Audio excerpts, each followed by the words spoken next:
The course that I've created for my module is called the water cycle. I've logged into CourseSites as a student, and I'm going to take you on a tour of my designed course from the perspective of the student. This is their opening page, and you can see that they are currently enrolled in a class or a module called the water cycle. From their home page, they're going to be able to go over to the left and they'll be able to find the content that they need to complete for this course. The content is organized based on the three goals that I've set for them. Goal 1, it says the student must demonstrate how water can change states of matter by gaining and losing energy. To accomplish this goal, I've set up objectives and tasks. The tasks are the first things I want the students to do, and I've grouped them together in a folder located here. It says, your goal is to learn about water phase change and energy. This file includes resource links to content that will help you explore water phase change and energy. The file includes links to outside websites, virtual simulations, virtual labs, BrainPop, etc. Of course, if you prefer to use other methods of exploration of the content you should be learning, it is absolutely permissible. This is trying to guide the students in the direction of constructivism for them to construct their own knowledge. Let's take a look at what's inside, and what you can see here is I've provided again links to these resources. Science Kids website, virtual simulations, Glencoe's website on a virtual lab the students can complete, and the BrainPop website, which we have school credentials, and it guides them to watching a video called Matter Changing States. Included in all of these task folders, I've also put a journal. The students can click on the journal and they can keep track of anything that they want to and that they have learned when exploring the various websites, simulation labs, videos, and outside resources. Record what you're learning here in this journal. You may want to write down new vocabulary that you're learning, new ideas, or questions that you may have.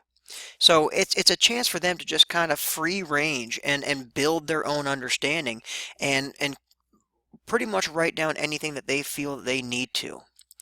Going back to the content, after the students have completed the different tasks, the websites, the simulations, it should be preparing them for the first objective. Now the first objective has a description here. I'll go ahead and click on it and view it again from the student perspective. The assignment says you're going to need to take your collective knowledge and you're going to make a wiki page. Please view the rubric below, and the rubric is provided here. It's a total of 9 points. In the comment box below, please post a link to your wiki page. So we can't actually attach the file, but down here the student will actually be able to write their wiki page link. To view the rubric, it shows here that I've pretty much graded it on a scale of 1, 2, and 3 based on the content that they are supposed to know with a quick descriptor of what needs to be covered. This should give them enough guidance to actually complete the assignment, and they can submit the assignment when they have completed the task. The second part of the objective 1 is to actually do a wiki page discussion. So I've put together an actual forum page and for them to post again their production and to comment on student I guess resources as well.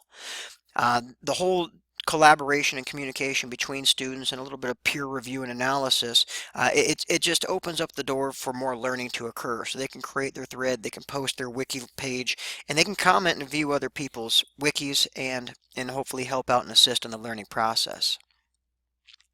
Going back to content after the wiki page discussion, the students find that they need to learn more, they can obviously go back to the resource tasks and keep on exploring different websites. If they feel like they're ready to move on, they can go on to Objective 2. And Objective 2 is to create a video. And again, they can attach the actual file if it's an MP3, if it's an MP4. And if they're having a hard time, again, I told them that they can email it to me or send it to my Google Drive. Again, I provided a rubric, 15 points, as guidance for them to complete their video. After completing the tasks and after actually performing the objectives that I want them to complete, they should have now mastered the actual overall goal of the first goal.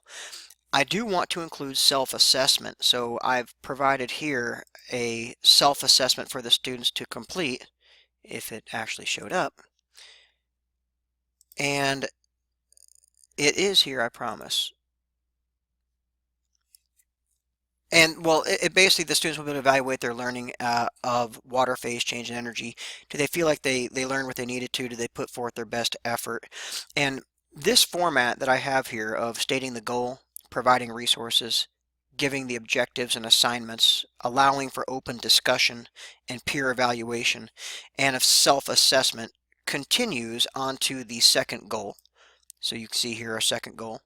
Again, our resources and tasks, our objectives, again, a water cycle story, which is going to be submitted to a discussion board. A second assignment, which can be linked to me directly. And again, a self-assessment, and of course, goal 3. Same format, try to keep everything simple for the students.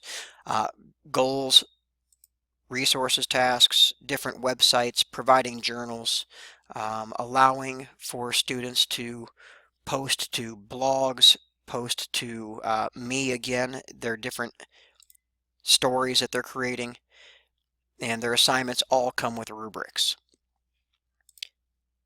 At the end of the course, what I do have here is a post-course evaluation. And again, this gives the students a chance to actually evaluate the course and what they thought was good, what they thought was bad. And again, it follows our format that we created in the earlier modules, whether they are going to score it as a 1 through 5. And it's going to give me feedback, and it's going to give the students feedback too as to what they like, what they didn't like. And it's just a chance for them to reflect and take ownership in the course and find the learning more meaningful. So this right here is a quick rundown. As you can see, our content. It includes our tasks, it includes our objectives, it includes communication links using blogs, using wikis, using discussion boards, and of course including the assessments that are self-assessments, rubric assessments, formative assessments, summative assessments, and finally a student evaluation at the end. Take you back to the home page, and that's a wrap. Thank you very much.